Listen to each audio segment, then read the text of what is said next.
ನೇರ ಹೇಳ ರಶ್ಮಿಕಾ ಮಂದಣ್ಣ ಕಿರಿಕ್ ಪಾರ್ಟಿಯಿಂದ ಕನ್ನಡದ ನೆಲದಲ್ಲಿ ವೃತ್ತಿ ಜೀವನವನ್ನು ಆರಿಸ್ಕೊಂಡವರು. ಹೋದ ಸರಿ ಇದೇ ಚಲನಚಿತ್ರೋತ್ಸವಕ್ಕೆ ಕರೆದಾಗ ನಾನು ಹೈದ್ರಾಬಾದಲ್ಲಿ ಇರೋದು ನನ್ನ ಮನೆ, ನನಗೆ ಕರ್ನಾಟಕ ಎಲ್ಲಿದೆ ಅನ್ನೋದು ಗೊತ್ತಿಲ್ಲ, ನನ್ನ ಹತ್ರ ಟೈಮ್ ಇಲ್ಲ ಬರಲ್ಲ ಅಂತ ಹೇಳಿದ್ರು. ನಮ್ಮ ಶಾಸಕ ಮಿತ್ರರೊಬ್ಬರು ಅವ್ರ ಮನೆಗೆ ಹೋಗಿ 10 ಬಾರಿ ಕರೆದ್ರೂ ಕೂಡ ಇಷ್ಟು ಉದ್ದಟತನದಿಂದ ಕನ್ನಡದ ಬಗ್ಗೆ ಮಾತಾಡ್ತಾರೆ. ಕನ್ನಡದಿಂದ ಬೆಳೆದು ಮತ್ತು ಇವರಿಗೆ ಬುದ್ಧಿ ಕಲಿಸ್ಬೇಕಾ ಬೇಡವಾ? ನಾನು ಮುಖ್ಯಮಂತ್ರಿಗಳಿಗೆ ಉಪಮುಖ್ಯಮಂತ್ರಿಗಳಿಗೆ ಪತ್ರ ಬರಿತೀನಿ.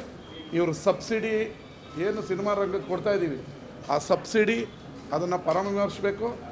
ನರಸಿಂಹಲು ಆಂಧ್ರದಿಂದ ಬಂದಿರೋ ವ್ಯಕ್ತಿ ಡಿ ಕೆ ಶಿವಕುಮಾರ್ ಅವರು ರಾಜಕೀಯ ದರ್ಪದಿಂದ ಮಾತಾಡ್ತಾರೆ ಅಂತ ದುಡ್ಡಿನ ದುರಾಂಕಾರ. ಈ ಆಂಧ್ರ ನಿರ್ಮಾಪಕರುಗಳು ಇಲ್ಲಿ ಬಂದು ದುಡ್ಡು ತೊಗೊಂಬಂದು ರಿಯಲ್ ಎಸ್ಟೇಟ್ ಮಾಡಿ ಕನ್ನಡ ನೆಲದಲ್ಲಿ ದುಡ್ಡು ಬಾಚ್ಕೊಂಡೋಗಿ ತಿರ್ಗಾ ಇವರು ದಿಮಾಕು ದೌಲತ್ತಲ್ಲಿ ನಮ್ಮ ರಾಜ್ಯದಲ್ಲಿ ಕನ್ನಡಿಗರ ಬಗ್ಗೆ ಕರ್ನಾಟಕದ ಉಪಮುಖ್ಯಮಂತ್ರಿ ಬಗ್ಗೆ ದೌಲತ್ತಲ್ಲಿ ಮಾತಾಡ್ತಾನೆ ಆ ನರಸಿಂಹಲು. ಅವನಿಗೆ ಇಲ್ಲಿ ಚಲನಚಿತ್ರ ವಾಣಿಜ್ಯ ಮಂಡಳಿ ಕೊಟ್ಟಿರೋದೇ ದೊಡ್ಡ ವಿಚಾರ. ಇವರೆಲ್ಲ ಪರಭಾಷೆಯಿಂದ ಬಂದು ಇಲ್ಲಿ ಒಂದೆರಡು ಸಿನಿಮಾ ತೆಗೆದು ಈ ದುಡ್ಡನ್ನು ದೋಚ್ಕೊಂಡು ನಮ್ಮ ಬಗ್ಗೆನೇ ಮಾತಾಡ್ತಾರಲ್ಲ. ಮತ್ತು ಇವ್ರಿಗೆ ಬುದ್ಧಿ ಕಲಿಸ್ಬೇಕಾ ಬೇಡವಾ? ಯಾವ ರಾಜಕೀಯ ದೌಲತ್ತಿಂದ ಮಾತಾಡೋದು?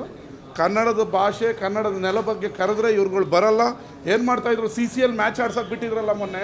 ಏನು ಮಾಡ್ತಿದ್ರು ಚಲನಚಿತ್ರ ವಾಣಿಜ್ಯ ಮಂಡಳಿಯವರು? ಇಲ್ಲಿ ಚಲನಚಿತ್ರೋತ್ಸವ ಬರ್ತಾಯಿದೆ, ನಿಲ್ಸಯ್ಯ ನಿಮ್ಮ CCLಗಳನ್ನ, ಬನ್ನಿರಿ ಮೈಸೂರಿಂದ ಬೆಂಗಳೂರಿಗೆ ವಿಧಾನಸೌಧದ ಮುಂದೆ ಅಂತ ಹೇಳೋ ತಾಕತ್ತು ದಮ್ಮಿಲ್ವಾ? ಮಾತಾಡ್ತಾರಲ್ಲ ನಮ್ಮ ಬಗ್ಗೆ.